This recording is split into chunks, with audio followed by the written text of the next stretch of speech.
নমস্কার বন্ধুরা, শ্রীমদ্ভগবদ্গীতায় ভগবান শ্রীকৃষ্ণ সমগ্র মানবজাতিকে উদ্দেশ্য করে অর্জুনকে অনেক মূল্যবান উপদেশ প্রদান করেন। যে উপদেশগুলো আজ এই সময় দাঁড়িয়েও জীবনে যদি প্রয়োগ করা যায় তাহলে যে কোনো মানুষ যে কোনো সমস্যা থেকে বেরিয়ে আসার শক্তি পাবে। শ্রীমদ্ভগবদ্গীতার এই সম্পূর্ণ কথনের মধ্যে লুকিয়ে রয়েছে অনেক শক্তিশালী শ্লোক, যেগুলো যদি আমরা জীবনের কঠিন সময় পাঠ করতে পারি বা মনে মনে একটু স্মরণ করতে পারি তাহলে আমরা সেই কঠিন সময় থেকে অনায়াসেই বের হতে পারব। কিন্তু অনেকেই এই শ্লোকগুলোর ব্যাপারে জানে না বলে তারা কঠিন সময় পড়লে ঘাবড়ে যায় এবং বুঝে উঠতে পারে না কি করবে। আর এই মারাত্মক শ্লোকটির মধ্যে শ্রীকৃষ্ণ নিজেই সমস্ত সমস্যার সমাধানের কথা বলে গেছেন। আজ আমি ভিডিওটিতে এই শ্লোকটির কথাই তুলে ধরব, যাতে আপনারা যখনই কোনো সমস্যার মধ্যে পড়বেন বা কোনো খারাপ সময়ের মধ্যে দিয়ে যাবেন তখনই শুধু মনে মনে এই শ্লোকটি চোখ বন্ধ করে ৩ বার পাঠ করে নেবে। তাহলে দেখবেন নিমেষের মধ্যে আপনার সব সমস্যা দূর হয়ে যাবে এবং আপনার মনের ভিতরে অপার শান্তি অনুভব করতে পারবেন। যদি বিশ্বাস না হয় এই কথাটির উপরে, তাহলে একবার নিজের জীবনে এই শ্লোকটি অবশ্যই এক মনে চোখ বন্ধ করে পাঠ করে দেখুন, কারণ এই শ্লোকটির কথা বিপদে পড়লে স্বয়ং ভগবানই স্মরণ করিয়ে দেন। তাহলে চলুন দেরি না করে জেনে নেওয়া যাক যে এই বিশেষ শ্লোকটি কোনটি এবং কিভাবে আপনাদেরকে এই শ্লোকটি পাঠ করতে হবে। এটি আমার জীবনের সত্য ঘটনা, কোনোদিন কারুর কাছে বলিনি। তার আগে এটা জেনে নেওয়া যাক যে এই শ্লোকটি একজন পুরোহিত আমাকে পাঠ করতে বলেন। আসলে আজ থেকে কয়েক বছর আগে আমি যখন খুব সমস্যার মধ্যে দিয়ে যাচ্ছিল, ব্যবসার বড় ক্ষতি হয়ে যায়, তখন আমি বুঝে উঠতে পারছিল না যে কি করে এই সমস্যার মধ্যে থেকে বের হবে।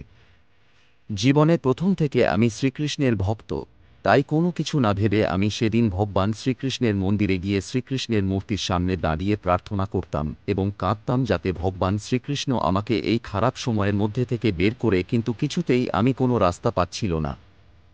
আর ঠিক এরকম সময়ই একদিন এক পুরোহিতদের নজর আমার উপরে পড়ে এবং সেই পুরোহিত দেখে যে সেই আমি অঝরে ভগবান শ্রীকৃষ্ণের মূর্তির সামনে দাঁড়িয়ে কান্না করছে।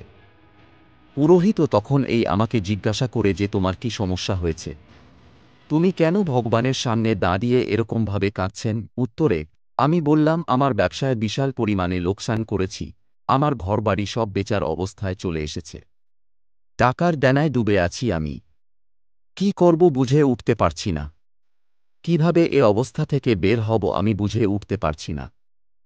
এরকম সময় সেই পুরোহিত আমাকে বলে যে তুমি কি কখনো গীতা পাঠ করেছ? উত্তরের আমি বললাম, হ্যাঁ, একবার তো পড়েছিলাম, কিন্তু কেন বলুন তো। তখন উত্তরে পুরোহিত বলেন যে তুমি কি 18 নম্বর অধ্যায়টি ভালো করে মন দিয়ে পড়েছিলেন?